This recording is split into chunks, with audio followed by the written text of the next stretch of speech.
Greetings, dreamers! I reside in a rural, temperate region of the globe, and despite experiencing 4 distinct seasons throughout the year's cycle, winter is the one that always seems to cling the longest. Maybe that's just because I'm so anxious to get back outside and feel the sunshine. maybe it's because I'm sick of sitting around by myself.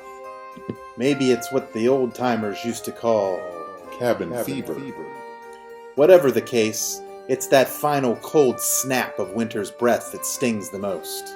But despite the pain, we trudge forth, persisting through the glacial snowdrifts, waiting for them to melt, defying reason in favor of instinct. We always seem to find ways to survive. Or we don't.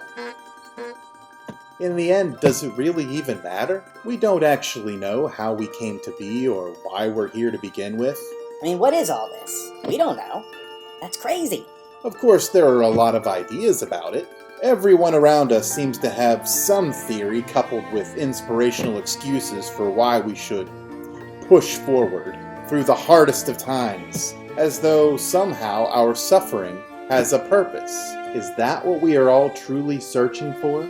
A reason to endure the pain of being? I really don't know, but honestly, what do any of us have to lose? Let's turn the page. Chapter 9. Daffodil. Death be the Crone. Every twinkling star shines as a frozen diamond, and whenever she fixes her gaze upon one, it spins like a crystal pinwheel, then drops out of the sky in a brilliant blue streak.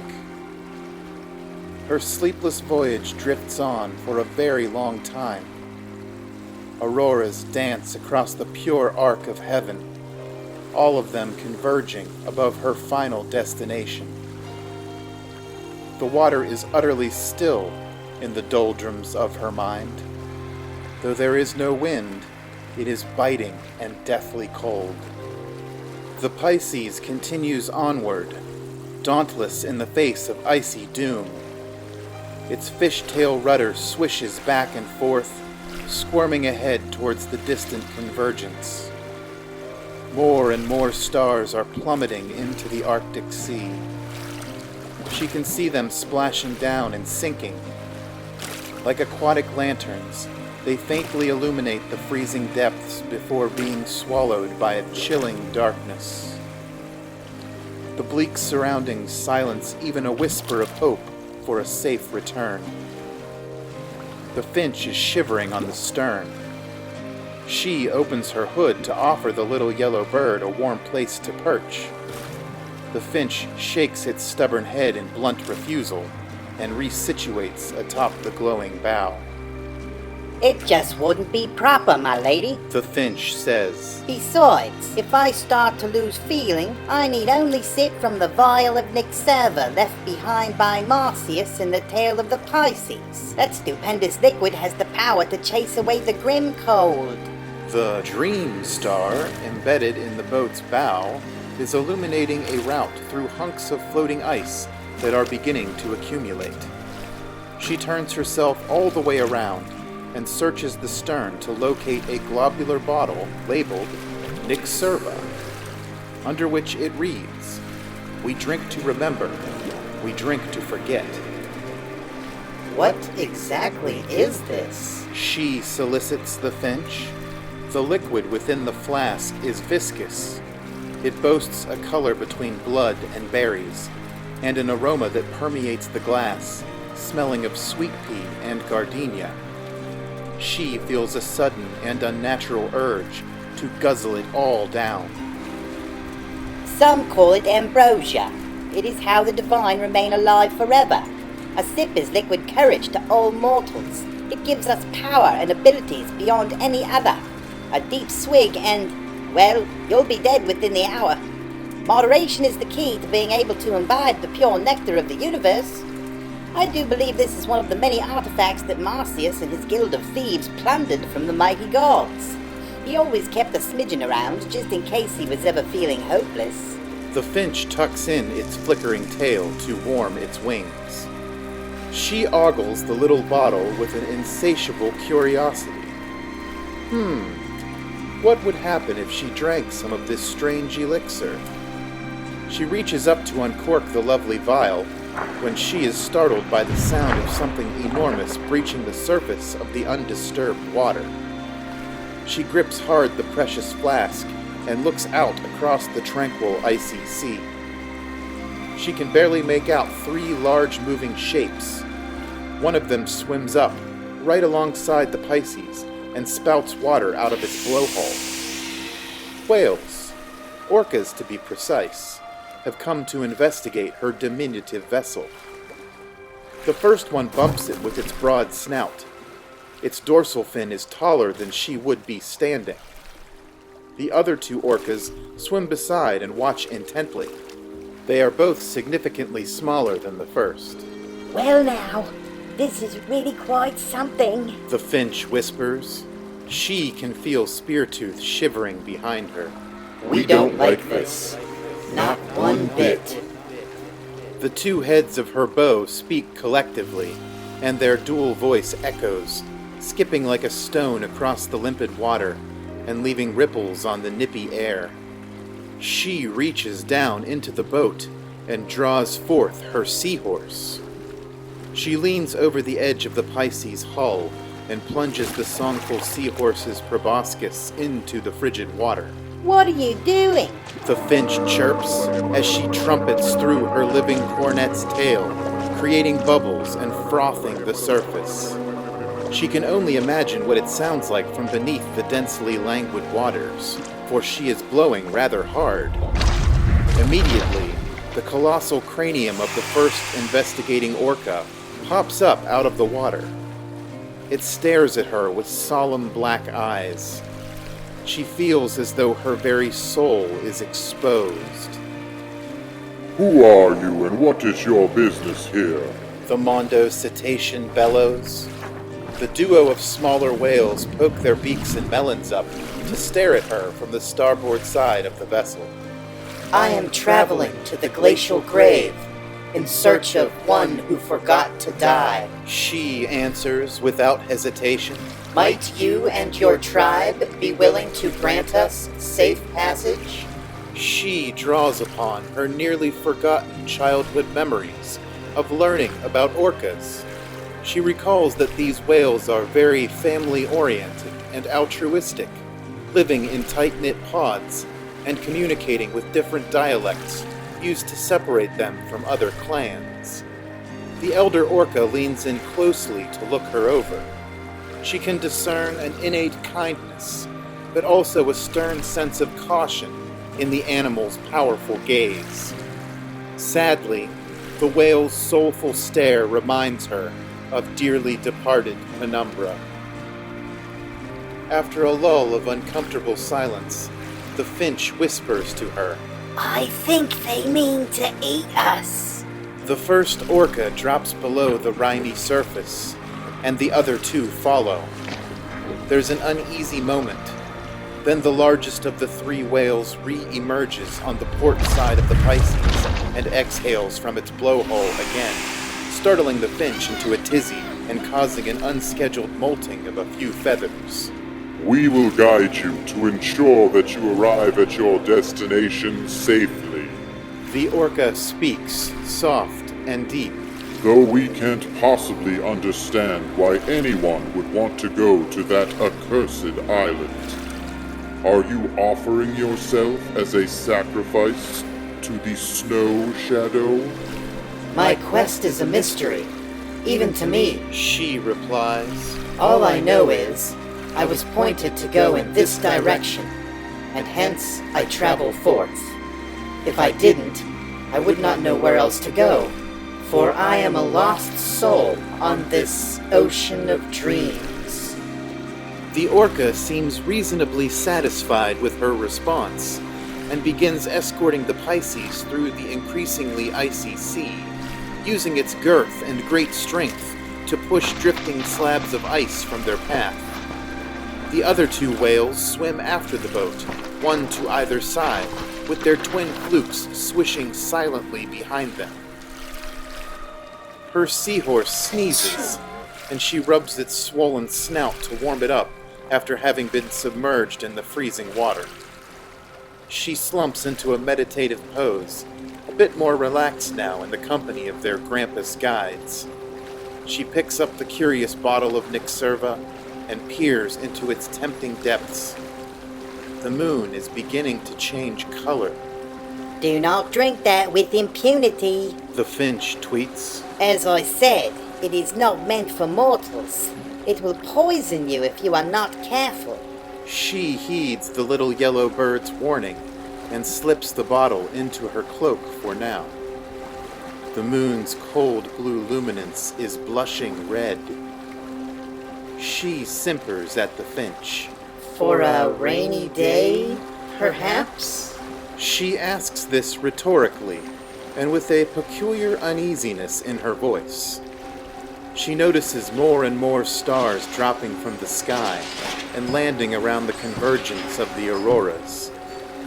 Before long, they arrive at the frozen outskirts of an island of ice. They are still a fair distance from the actual shoreline, but the gathering floes have become far too thick and densely packed for the orcas to continue on. The prime whale bobs up beside the Pisces again. We can take you no further.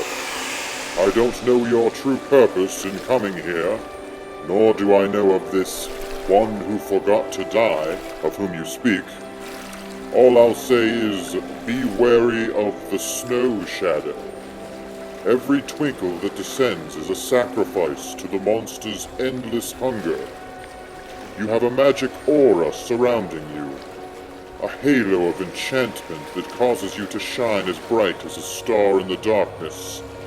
The snow shadow will yearn to devour you too. We wish you luck. With that, the orcas veer off and swim away into the everlasting night.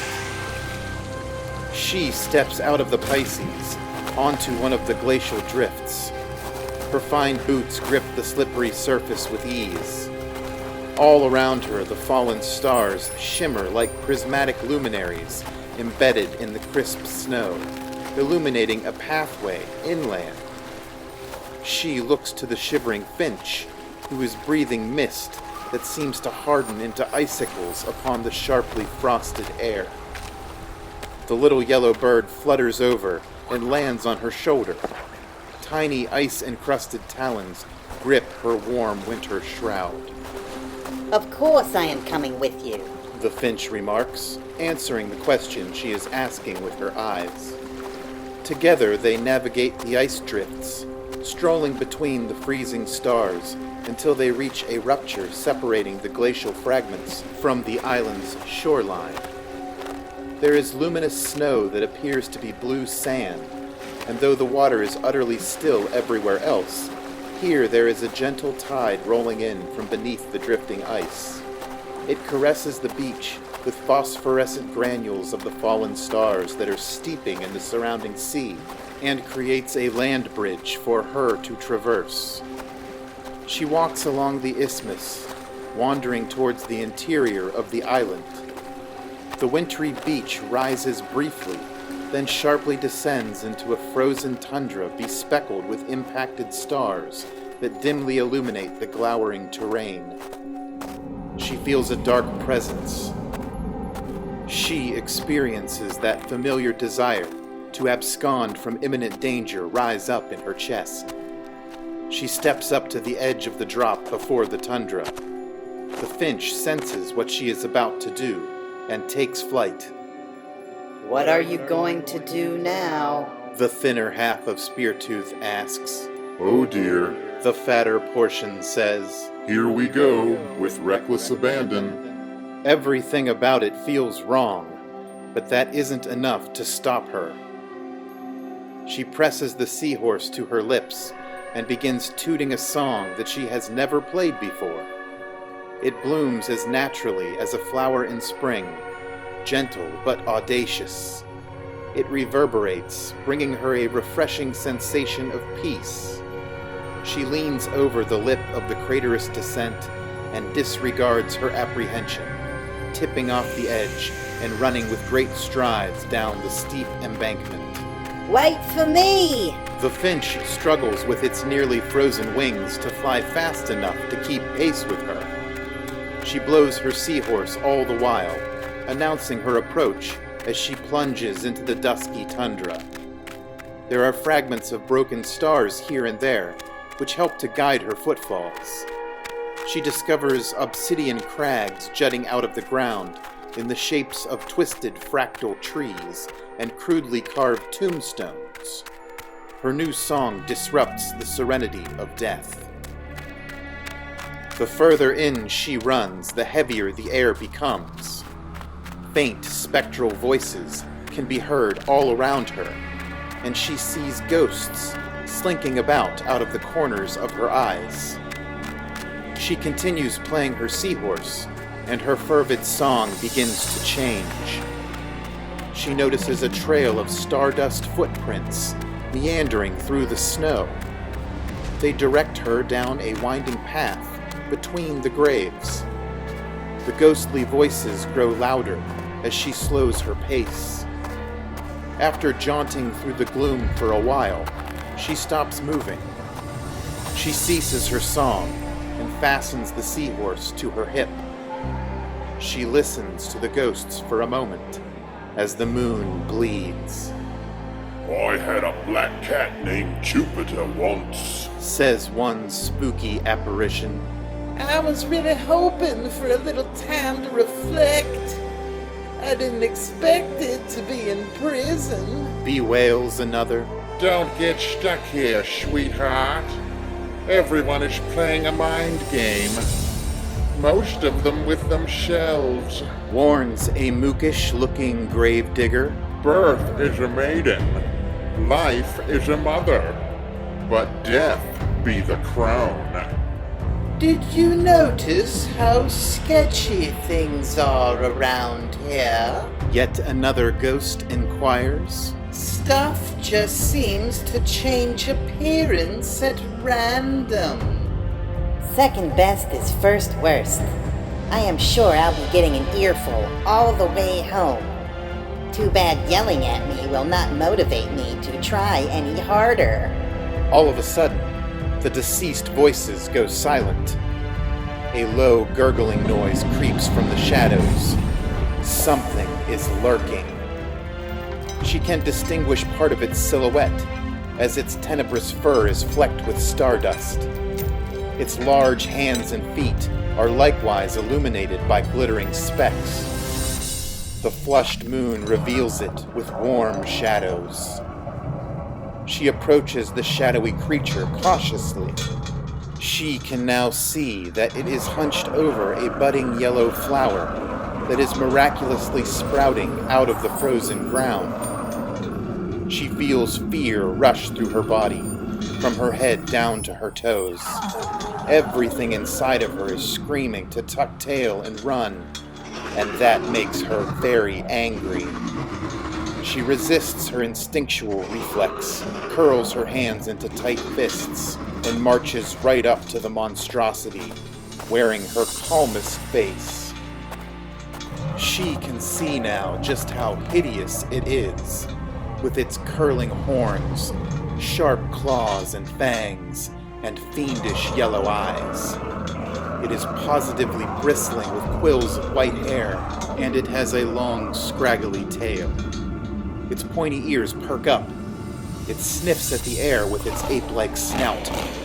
Then it turns to confront her with wicked orbs, shimmering like the embers of a long untended fire. The rosy moon is reflected in its glare. It snarls at her and lunges, but she stands firm and doesn't even flinch. The beast stops abruptly, only a few inches away from being able to reach out and snag her. She can hear the clanking sound of a metal chain being dragged across the snow and grinding against itself. She sees there is a blood-red shackle around the monster's ankle. This creature looks to be a prisoner, or even a guardian of sorts. When it realizes she is too far away to grapple with, the animal retreats to the miraculous flower and crouches down in front of it, protecting it from her. She's often heard that music will soothe a savage beast, and so she prepares to toot her seahorse again. The little cornet expresses some trepidation before she begins to play. I usually don't have a whole lot to say, but in this case, I feel I must protest. I fear to speak of it, as this demon is legendary. I've heard of the snowy devil, who eats the flesh of the living and dead alike. Some things are not supposed to be trifled with. She is tempered by her seahorse's words, but only considers them briefly before replying.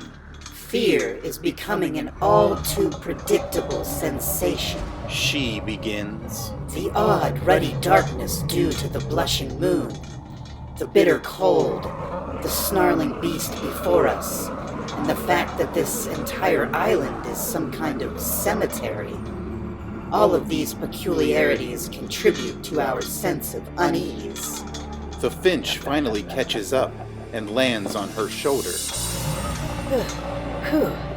Is this the dreaded snow shadow? The bird asks, nuzzling her hood for warmth. It's smaller than I imagined, but I suppose that is to be expected. The truth is often disappointing. Even amid all of this new strangeness, she is reminded of what Marcius said. She can feel the arrival of the solstice at that very moment, like a fragment of memory sliding into its proper place. She prepares to play a unique song, raising the seahorse to her lips. The music that flows from out her heart takes visible form. At first, it appears as soft tufts, like the airborne seeds of dandelions. Then it wafts and waves, transposing into silvery violet tadpoles that leap over one another. The sound she makes is nostalgic, welcoming, and forgiving. Bittersweet and dulcet tones resonate by way of the trees and the ice-encrusted tombstones embracing the frozen topography. The song sways back and forth, dredging up hard thoughts of her diminished past and her uncertain future.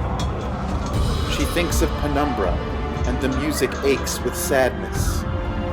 The snow shadow bites down on its chain. It fears the strange sounds and is trying to escape from them. The tragic creature glances down at the fragile flower it is protecting. Then it snorts icy mist and turns away, vanishing into the winter dark, but leaving sparkling footprints behind for her to follow. The blood moon hangs over her, an omen of imminent death. She stops playing for a moment, allowing her new song to migrate in pursuit of the monster. She kneels down and examines the single delicate flower that this infamous snow shadow has been defending so tenderly. Its dazzling aura pulsates with a youthful hope.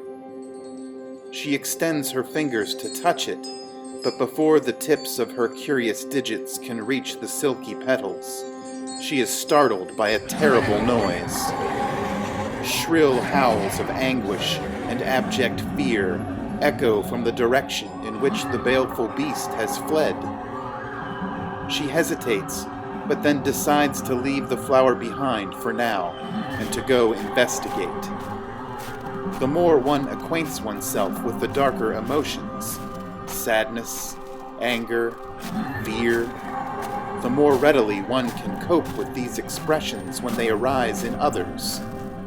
She follows the footprints, which quite clearly do not match the ample size nor the monstrous shape of the snow shadow's clawsome feet. She chases her traveling song to a cylindrical opening in the ground. The dreadful creature's suffering resounds from the dark depths.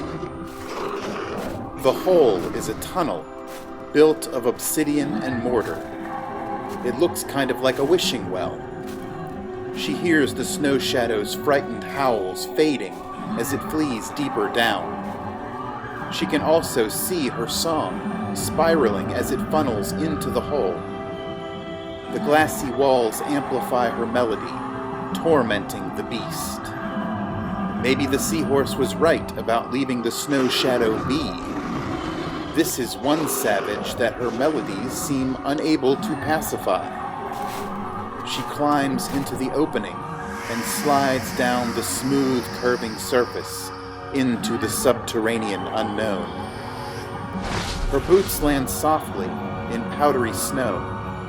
The finch perches on her shoulder. She looks around and sees a deep, resonant cavern. There are tiny fragments of fallen stars everywhere. The snow shadow is whimpering and swatting at the sounds darting about its ears. What can calm this monster's fearful rage? Each note vibrates into a hovering ovular wisp that spins and sings. She renews her song, unable to resist the thrill of playing her seahorse once more and harmonizing with the remnants of her previous tune. All of these sounds enter into the snow shadow's body, and the creature begins to shrivel up. Its howls diminish, and its beastly form is shuffled off like a ragged shawl. The chain that imprisons the baleful being glows an angry red. A slumped-over silhouette of what is left of the monster crawls towards her, trying to form audible words. She can still see its yellow eyes peering at her through the dark. She ceases her song and cautiously approaches.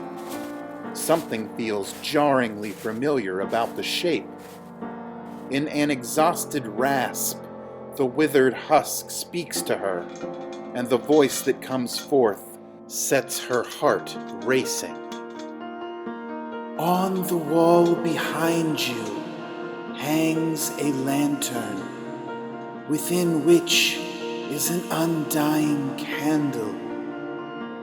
All you need to do is blow through the opening on top, and its wick will ignite. She does as the raspy voice instructs, and the lantern shines forth. She looks down upon the crumpled shape that remains of the mythic snow shadow, and she nearly falls backward. An exquisite, aged woman, wrapped in a crimson blanket, stares up at her. Though frail in appearance, like a flower in winter, the delicate lady exudes a golden vim, much as the warmth of a fire. Her jaw drops open in bewilderment at the angel before her. I know you. She stutters. Her legs buckle and she collapses, kneeling down beside the woman.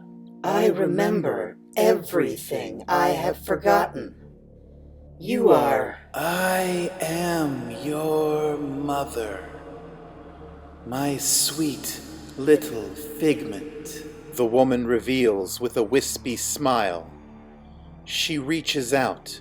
And you are my moonbeam, my gift from beyond the stars. I have been waiting for you to find me for so very long. She notices an empty groove and a pale ellipse on the woman's left ring finger, where Gleam, her ruby birthright, once was nestled. She remembers, with absolute certainty, that it was worn there, just as she now wears its remnant setting. I told you never to take it off, didn't I? Her mother smirks, raising an all too familiar eyebrow. How is it that you came to be here? She asks, taking hold of her mother's cold, thin hand. As they touch, she is soaked in memories, gushing like a deluge of tears into her open heart. She listens to her mother's voice as she recounts their bygone tale. On our way to see you delivered into the world, we were struck by tragedy. The chariot of death was sent for us, but the magical heirlooms I carried that fateful day protected my soul, as well as the twin souls of those I was carrying within my womb from being siphoned back into the inevitable silver source and void of eternity. I made the transition into this plane of existence with a naive jubilance, denying to myself that I had died. I started to believe my own delusions, which was a requirement for maintaining their integrity. I imagined that everything had happened according to plan, that we had arrived at the hospital on time, and that I'd delivered twin babies, each as perfect as could be. She envisions every moment with pristine clarity. How could she have lost so much of herself? Her mother continues the story. I held you both in my arms and felt unparalleled joy. I did not account for the difficulty of trying to raise two brand new souls within an illusion, a dimension of limbo wherein nothing is real. You accepted the dream that I'd created for you, living blissfully and growing up, never suspecting that anything was wrong. Your unruly sibling, however, rejected the dream, reverting to the instant of your births and reimagining it. Your twin has been rewriting your tale, this dream, over and over, trying to change your destinies. I had to separate the two of you into different dreams for your safety. Having become convinced that you'd been cut apart in order for one of you to survive, your sibling went mad. Your dark twin has abandoned reason for revenge. After making certain you were reasonably well hidden, I pursued your sibling in order to try and make things right. It was all I could think to do. For untold ages of timelessness, I chased the one they have come to call the Dark Light. I followed the footprints of my failure, experiencing innumerable reiterations of the same story. Eventually, the Dark Light seized control of the illusion and captured me, overpowering my mind and my very soul. I was brought here to this graveyard wishing well, and cursed to the fearsome form you've just encountered. I remain trapped here, a shadow of my former self, chained to this empty fount, forced to feed on the remnants of fallen stars, and to keep company with such phantoms as these who have lost their way. Who are they? She asks, captivated by the tragic history that is unraveling before her. Finally, the truth is being revealed. Some of the wayward ghosts that are mulling about the cemetery above begin floating down into the dead well and surrounding them. They are all humanoid, which is surprising to her because she has encountered very few individuals that resemble human beings since she first entered into this dreamscape. They are all real on the other side, but they cannot find their way back. They, much like I, have forgotten to die. They take on ethereal forms, but they have not crossed over. They refuse to accept death, just as I did.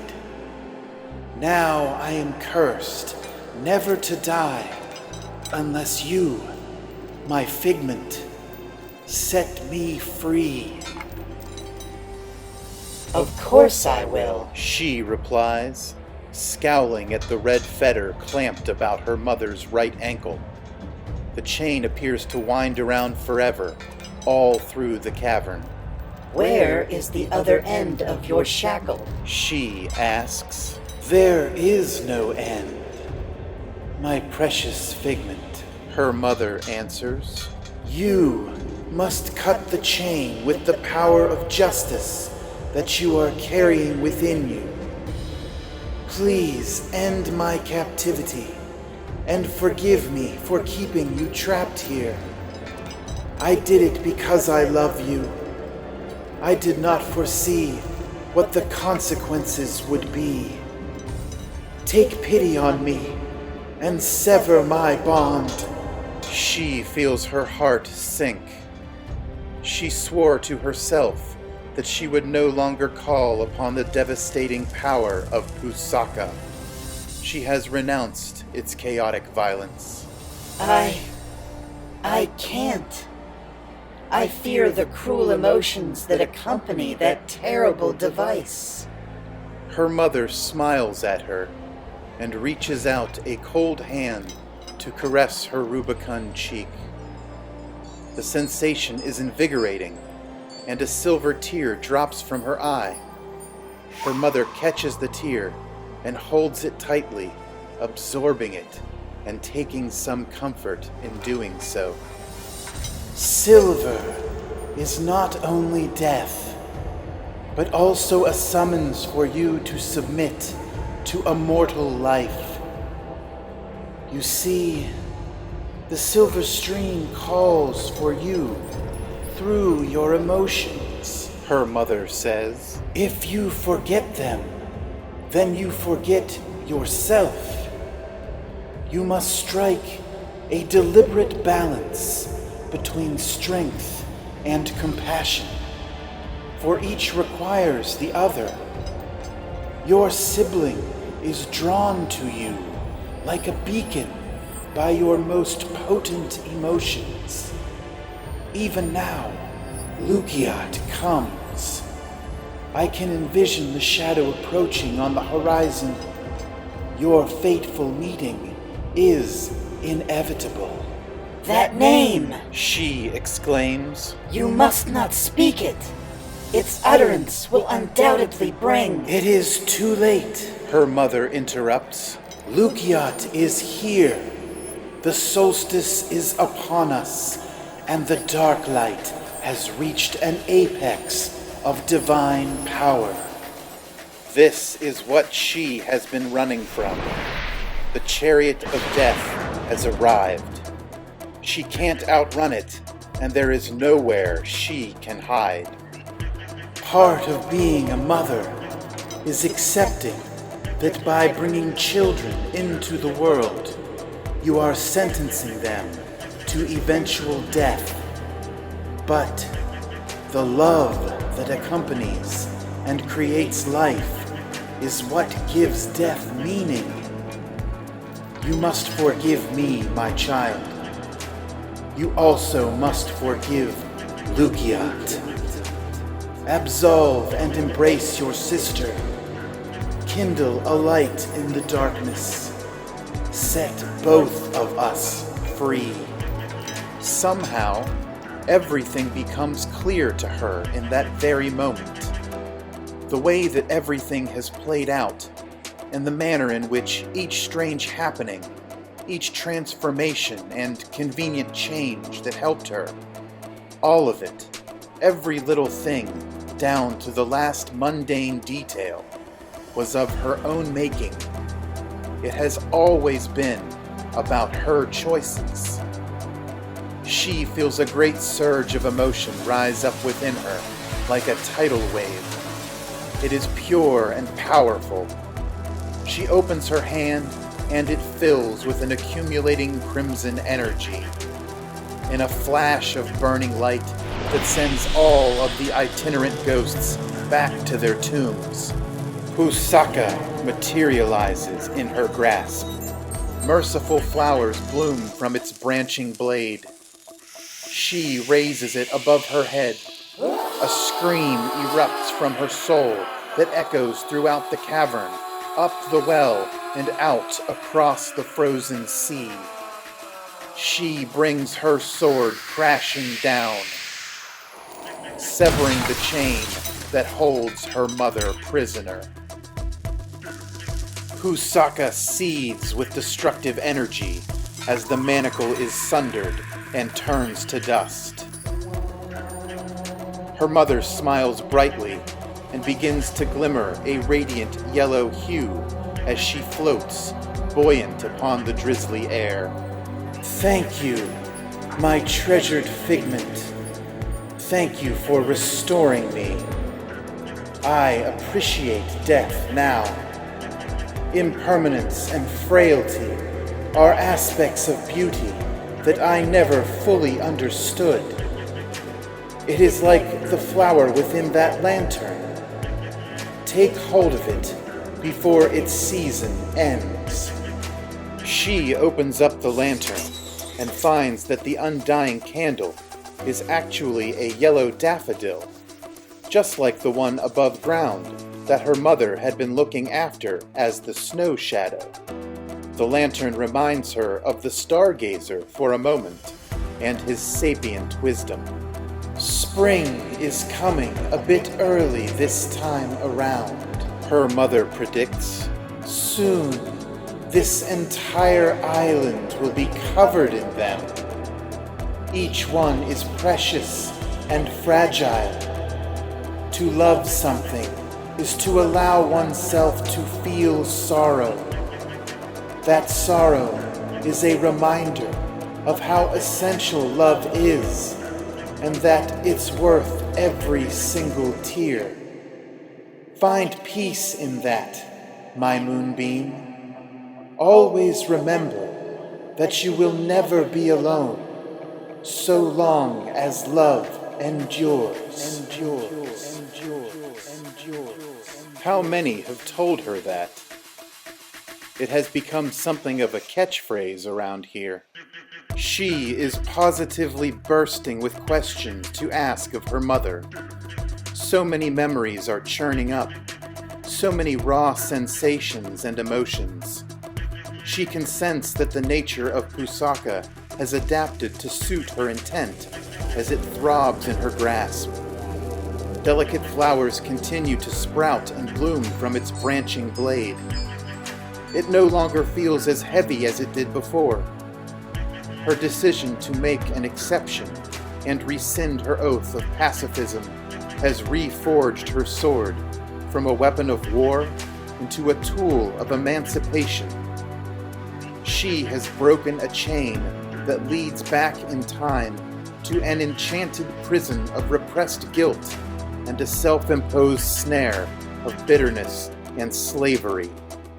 Her mother has been released from the bondage of regret and expectation. She is a free spirit once again. Mother, I must ask you. But she can tell that the Golden Woman is unable to hear her voice anymore. She is crossing over, focused on the great beyond, and speaking her final words of advice in a hollow voice as she rises like a phoenix from her own ashes. I am named Sophia, as was my mother before me. You must go now and find your crowning name. We never gave you one, as you were never born, but you have chosen a name for yourself. just as I had hoped you would. It is out there, in the dark mind of your sibling, hidden from you in order to keep you from achieving your ultimate potential. It gives Lukiat dominion over you. Forgive yourself and take it back. To know your shadow is to master yourself. Go now and embrace your fate.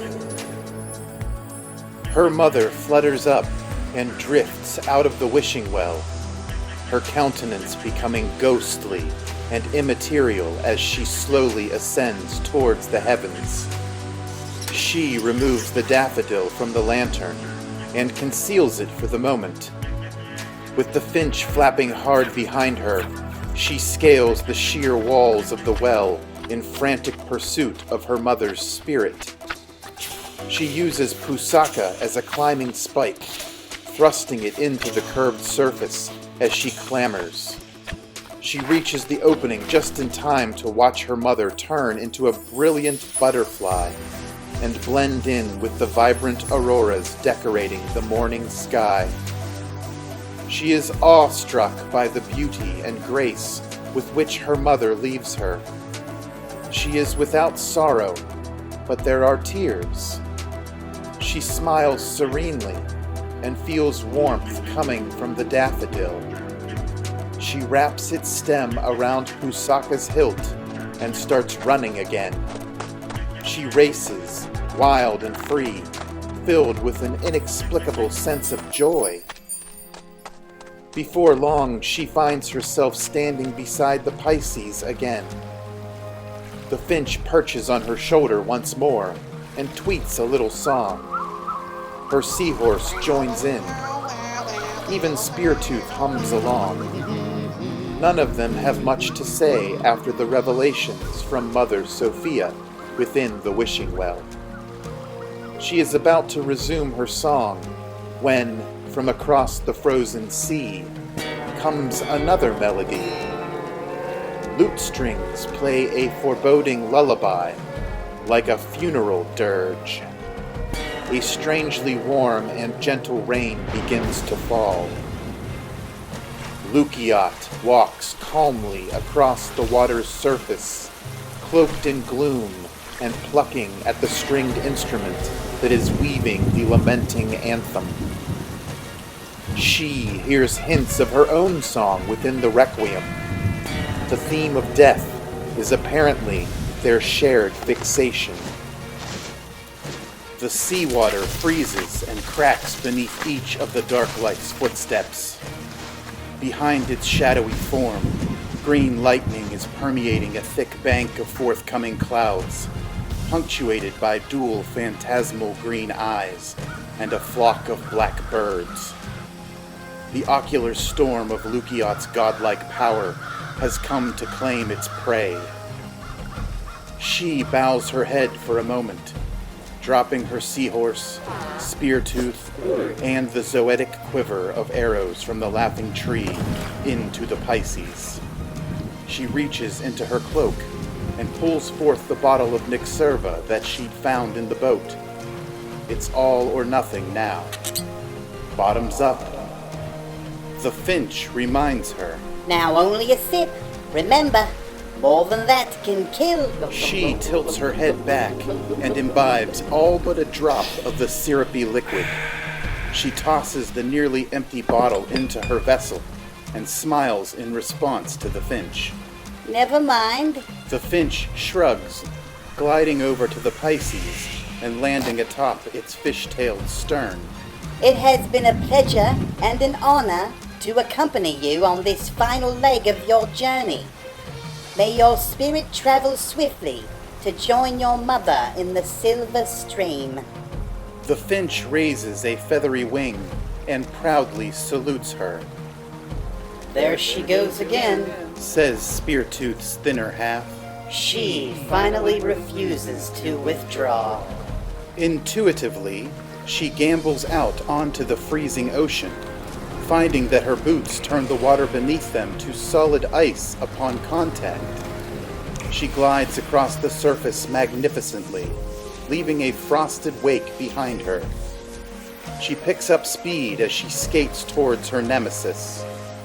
Pusaka is aching in her hand, begging to be flourished.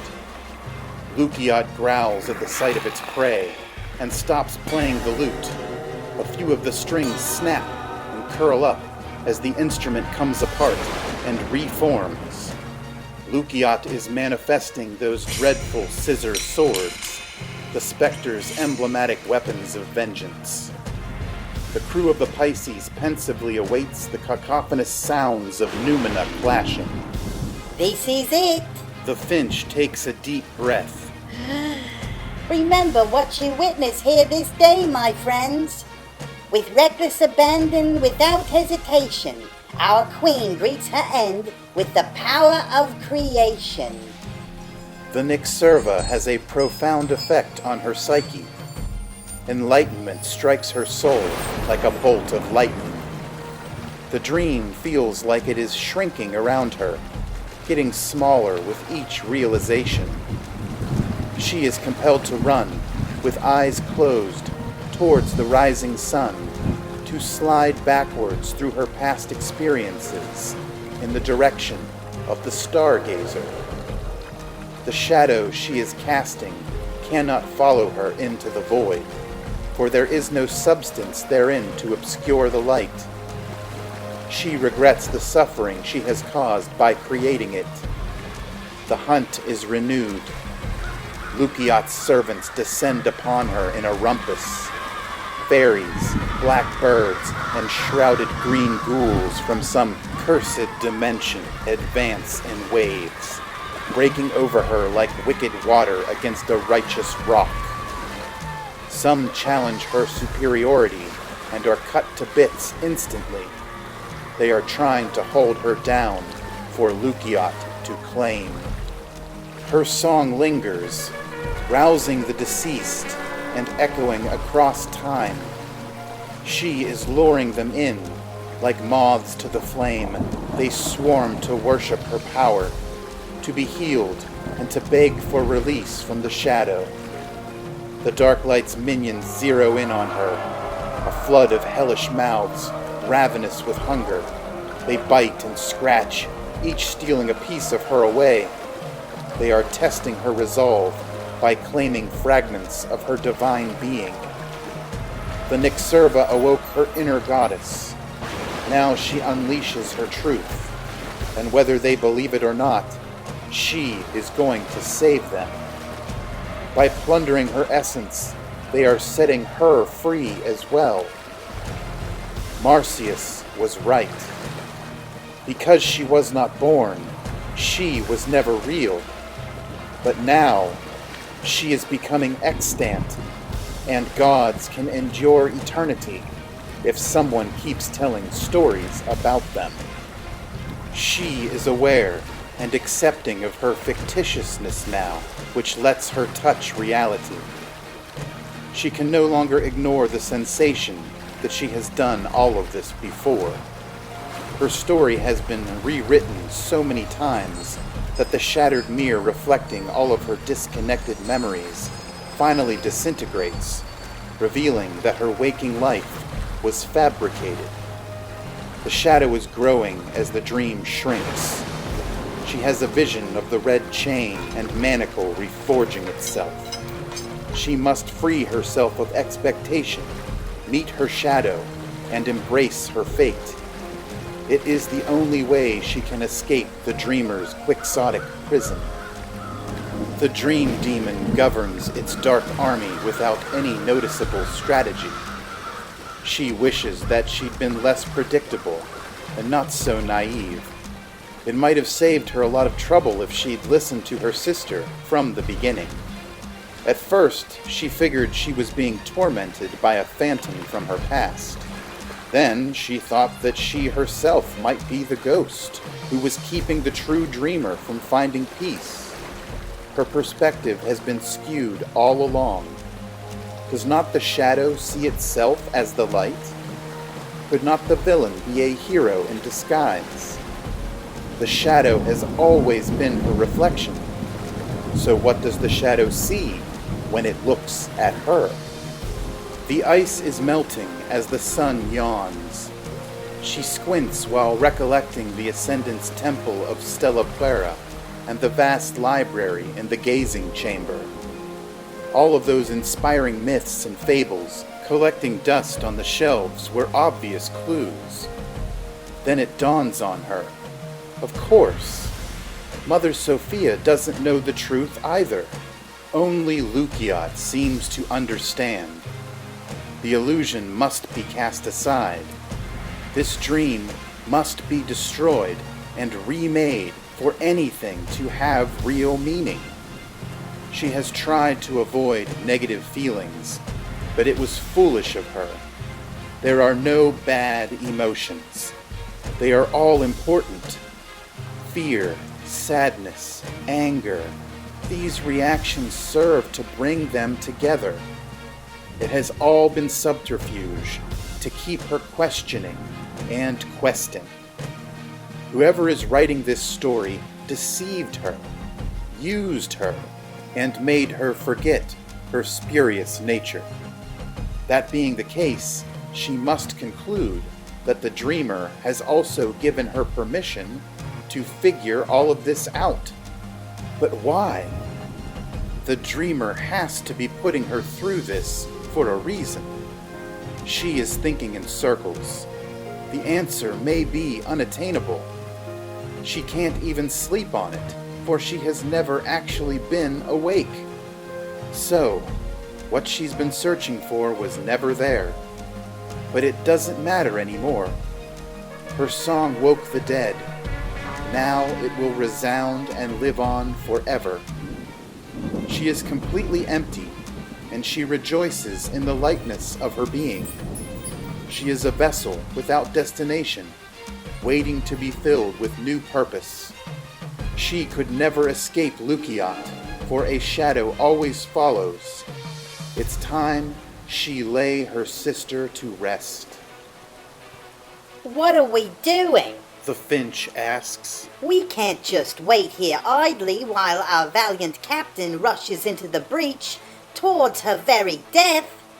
Why else did we accompany her, if not to take action? We must go and meet it with her, says Speartooth collectively. No one should be alone at their final moment. The salty seahorse trumpets.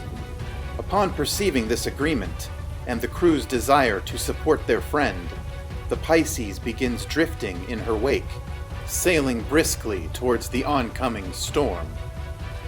The finch flutters down into the belly of the boat and sips the final drop of Nyxerva remaining in the abandoned bottle.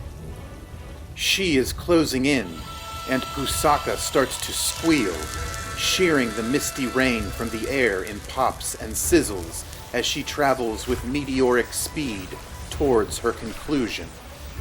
Lukiat flaunts the scissor swords, its vicious clutches aching to drive both barbarous blades deep into the heart of its adversary. She is nearly there. Her heartbeat slows. Her breathing becomes shallow.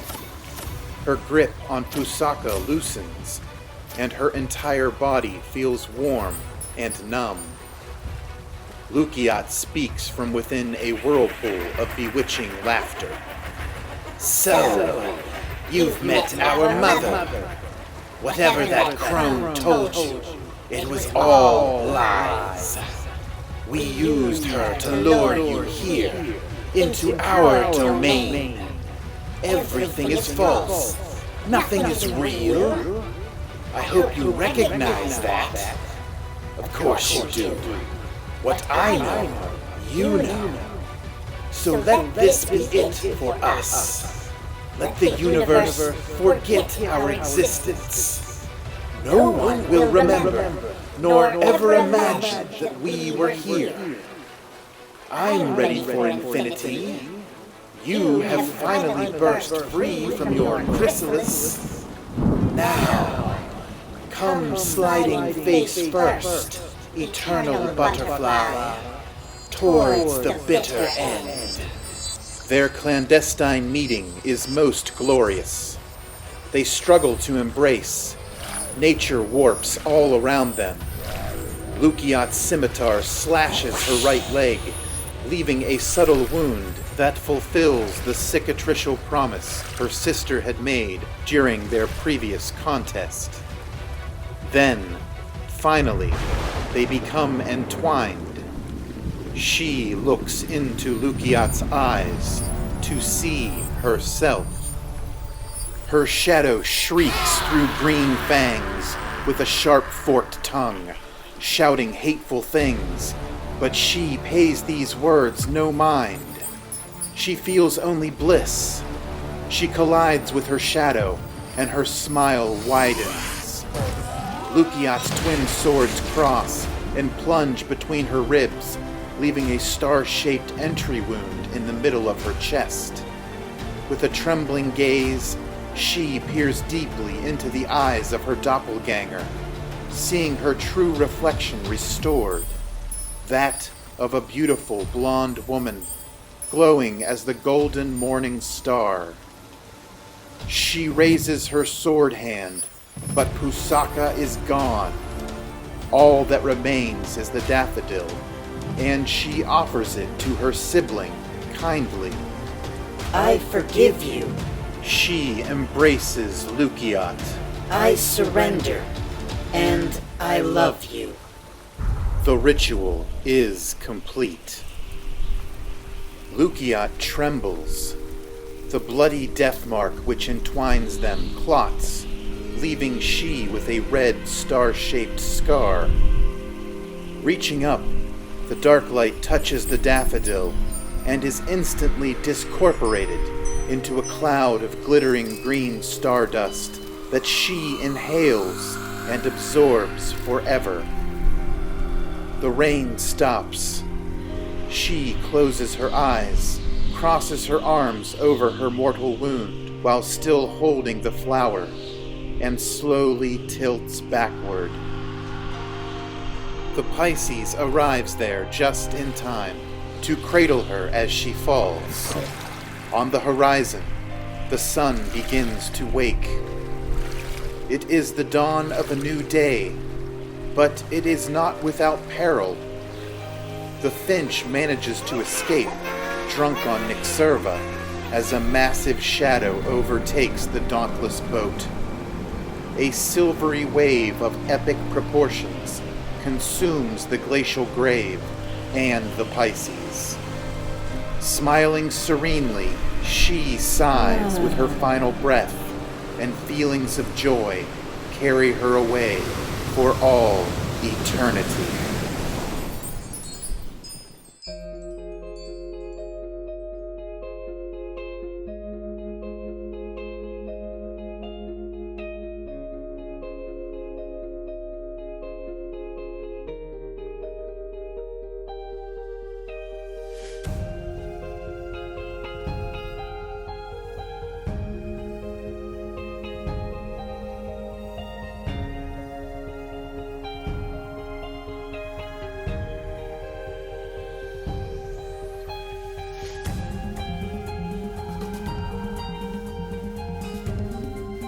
Let us pause for a moment of solemn, reflective silence.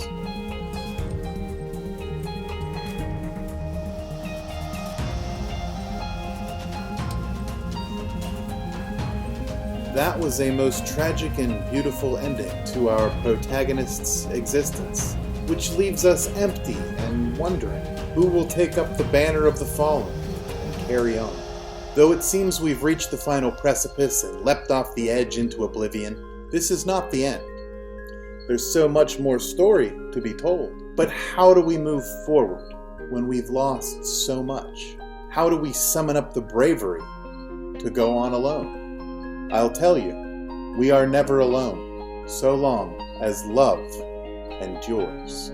Until we are reunited in this life or the one hereafter, I wish you peace, love, and thunderstorms. Farewell, dreamers.